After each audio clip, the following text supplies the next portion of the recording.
Okay, folks, and for my fellow Canadians that are with TechSavvy and other small internet providers, ruling came down yesterday, and I've been kind of poring over it, as have others, and it would appear that rates for the my internet provider will be coming down. And just to give you an idea how good a company TechSavvy is that I'm with, what was it, a couple of months ago, I was having a problem with one of my modem routers or something like that. And what they did was I had 6/1 megabit internet. Okay, they upgraded me to 15/10 for free and sent me a brand new modem for as long as I have the account. So it's like a loaner thing. Because normally these things cost you like 150 bucks or something like that. Plus, then there's installation fees and all this other stuff. They did all that for me for nothing, and and now it looks like rates are going to be coming down again, and that's a good thing. So I was in a thread that where the owner of this place, he converses with people all the time, right? Like, this is another thing about this company. They're very accessible. One of their guys actually helped save my life one time. Um, I don't drink very much, so I have a couple of beers maybe on the holidays and stuff. And I was on the way back from a bar, and because I have a bad back, the sciatic nerve gives me a little limp, right? And my dad had given me one of his General Motors jackets, so I looked more sharp. It's kind of a better way to pick up the ladies. Anyway, so I was on the way back, and I guess some guy and his girlfriend thought that they could mug me. He came up behind me and just whacked me right in the nose, broke my nose, and blood flying everywhere, and you know, and I had my I just swung backwards with my left hand and caught, I guess, his girlfriend in the teeth. I got a scar from that, and then I grabbed him by the throat, pulled him down, smacked him a few times, and kind of staggered off. And the two of them were still laying in the snow out of it, right? About 1,000 feet to the house, bleeding and everything else. And when I get home, and what did Bell do to me? Okay, this is because Bell is the back end provider for TechSavvy.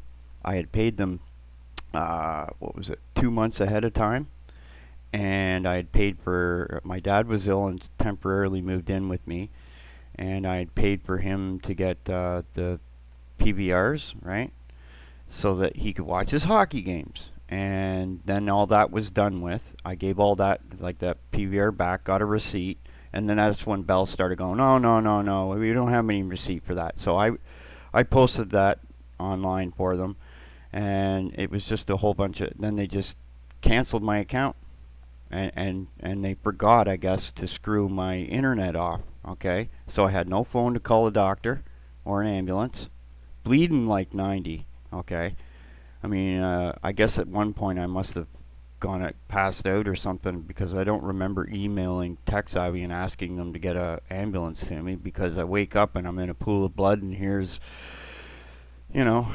so yeah, good company, man. They saved my life. And then what I find out is what Bell Canada did was illegal, and they still haven't reimbursed me for the deposits on these two PVRs. Okay, guys, and this is some of the crap that I've gone through in life that isn't very cool, and one of the reasons why I would rather pay more money to TechSavvy than to pay less money to a company that acts like Bell. Okay? And a lot of people feel the same way. We had a G20 thing there a few years back where, it's on the news that somebody smashed a Bell store downtown Toronto, which is like 200 miles from me, and I was just like cheering for that, like nobody should cheer for violence, right? But when people can die because of their types of bullshit, right? This is where, anyway, so I don't know what TechSavvy plans on doing with the rate things, because usually they're the kind of company that if they got an extra, let's say your account costs $60 a month, right, and suddenly it's $40, they're the kind of company that would split it down the middle and take 10 for themselves, and and tend to keep expanding and keeping service good, you know. Whereas the other companies will just go, well, okay, that just gives us more money. It's kind of like the way the Epic Store should be working. Shouldn't be seeing $60 games. We should be seeing, I don't know, 45 and $50 games, right? Or at least 50, 55 games. And and another one for you guys. The PR guy from Rebel Galaxy, he started a YouTube channel, and what he did was he went over to the Steam store and he's read all the negative comments off. Okay, I went back over there and checked out all the users that had made those comments. 3/4 of them never, no, 90% of them never bought the first game to begin with, even though some of them claimed they in fact did. Okay. On top of that, okay, most of them have very few games to begin with, and that's another one. Is what we're encountering here now is the equivalent of what the SJWs used to do, go all negative on you because you're doing stuff that makes people have more fun, right? If I have more money in a month because these guys lower my rates, right? That means I'm able to do more of what you like to see on my channel, which is the stuff like, I'll be able to afford that graphics card cheaper, okay? And then when I get that graphics card, what am I gonna do? I'm gonna be into making more games and more animations, and I'm gonna be having fun with it, okay? I enjoy doing this kind of stuff. It's very cool that you can just get away from all the other BS and get into the worlds, and and your parents, if you're parents, then this is something where I can create stuff for your kids to watch and keep them engaged and say, look, you know, if you can, if they're able and you got a PC, they could get into this stuff and be having a lot of fun. And I'm looking on the Epic's marketplace. Okay, I'm telling you, if this other guy hadn't have screwed me around where I'm so far in debt that I'm just crawling out of it now, I would be buying up little bits and pieces of this, and I'd be having all kinds of fun. Okay, I'd be doing it for me though, right? So when I'm having fun, it's like I was talking last night in a comic channel, and the guy that created Earthworm Jim showed up, the actual guy that owns the intellectual property, and he's creating a new comic.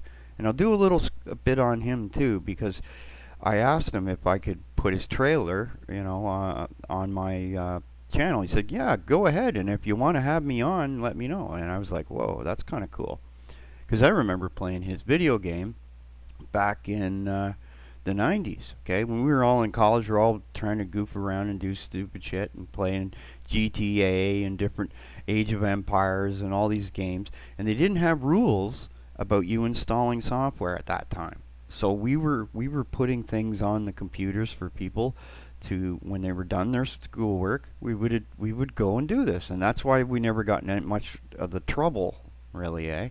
And then when they just right before they did that, I went and bought the Visual Studio 4 package. Okay, and this is a true story. I had been in contact with Netscape Communications. This is the grandmother or mother of Firefox, and I'd always been an advocate for their software because it ran faster, it loaded faster, it was safer to use, it had more features that you could do. They allowed you the source code to play around with, all this stuff. And then Microsoft decided, well, because we own the API for this, we now control all your software. And then a whole bunch of us rose up, and instead of DOSing them or attacking Microsoft, all we did each day was each of us would email Microsoft how we felt about it. Okay? I don't think you realize how bad that is for an email server to suddenly get that many emails. Let's put it this way, they lasted about a week, less than a week, before they turned around and said, okay. And Netscape's response was, okay, you're gonna go down this route. We're gonna just That's it for us. We're going to free the Netscape Communicator. And at that time, I think they were up to Netscape Communicator 4, and 5 had just come out, so they decided, what, you know what we're going to do? We're giving out the source code for 5. We'll give it out for free. So I was one of the people that helped do that, and this is where this all kind of, you know, comes back into the types of people you want to be around. You want to be around people that are just so sickly greedy that they're gonna, because this Earthworm Jim guy, he's so down to earth. Pardon the pun. He won't deal with the big boys anymore. I mean, he's got a comic right now that's made over in backing. Okay, in backing has made $1 million Canadian already. Okay, and this is what I mean by I try to get people from all walks on my stream, because I like smart people around me. I like people to enjoy themselves, and then something that I create will be enjoyable, more enjoyable. Okay, and that's how I roll with that stuff. But this is a good thing. I mean, it's a big decision. There's lots to read, as you can see. Whee, very legal. And this is the rates at the bottom here that I'll show are for disaggregation, which is not the exact same as what I have. But what it appears like they're doing, okay, is they're making like a rich man's internet and a poor man's internet, but they're reducing the rates for both, which, if you want to have gigabit internet, like, you got to be, why do you want that? Like, what is that really for? Okay, no, really. I run a hosting company, and I actually got to have as a personal VPN a gigabit internet, and I was just going, this is just overkill for everything. Like, there's nothing you need for that much bandwidth. I think around 100, 150 is more than enough to do even 4K streaming. It's enough for a family to have multiple people doing things, playing video games and all that stuff, right? But hey, I don't know. You want it, you can pay for it. It's gonna cost you. Like, Bell wanted to charge me, what was it, for 300 megabit wireless, which there's no, I don't care if you gave me wireless for nothing. I will never take wireless, because if I'm doing anything business related, I do not want a wireless connection to my machines. Okay, it's bad enough that I'm using Windows. Okay, I should be getting into a virtual machine where the underlying operating system is Linux, and then at least I know if I'm getting hacked is by probably the NSA, which I don't care if they really want to peek at me. I'm not doing anything that they should care about anyway. So that's just the head on my shoulders, right? Just the fact that they're peeping and tomming anyway is enough. But anyway, yeah, they go right into this too. This is quite the transparent document. Wow, that's huge. Whee! Look at all that. Go ahead, you read it. Quick, hurry up. But anyway, we'll see. They're looking at it. And the thing about this decision is it goes back in time. So while they were basically they've been overcharging my internet provider for about a year or so. So there's going to be some money flow back to them anyway, like a good chunk. And then they got to figure out what they're gonna do with that. And I think on TechSavvy's homepage they said it equivocates to about $300 million. Now, for a country like Canada of about 40 million people, that's a lot of money. Okay, so that's another one. And what else was there in the news there? There was something I was looking at there. Oh, I forget. I'll have to do another one. But yeah, this is where for us in Canada, we pay a lot more than Americans do for our internet. Um, like for the $60 Canadian I spend, which would be about $50 American, I guess.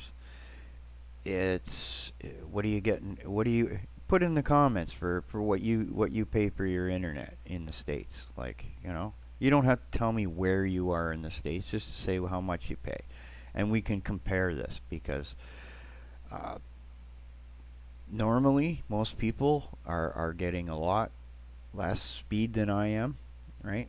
Like I said, I told them and they never even asked me to promote them. Like, I said I was going to be doing streaming and stuff, and they did this.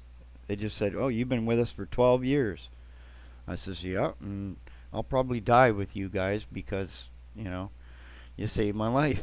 I think, when people do you right, you stick by them through thick and thin, right? Bell Canada here, they tried to block, they did a whole bunch of things to block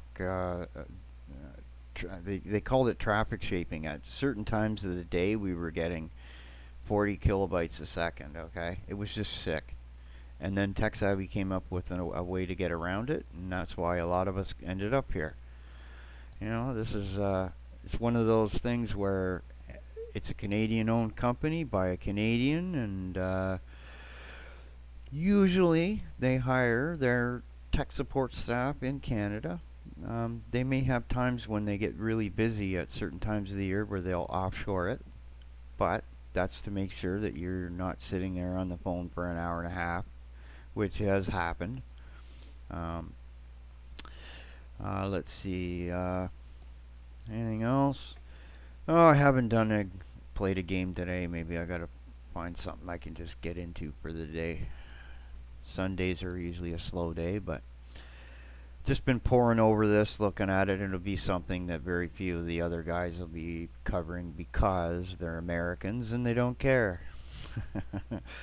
Anyway, have a good one, guys.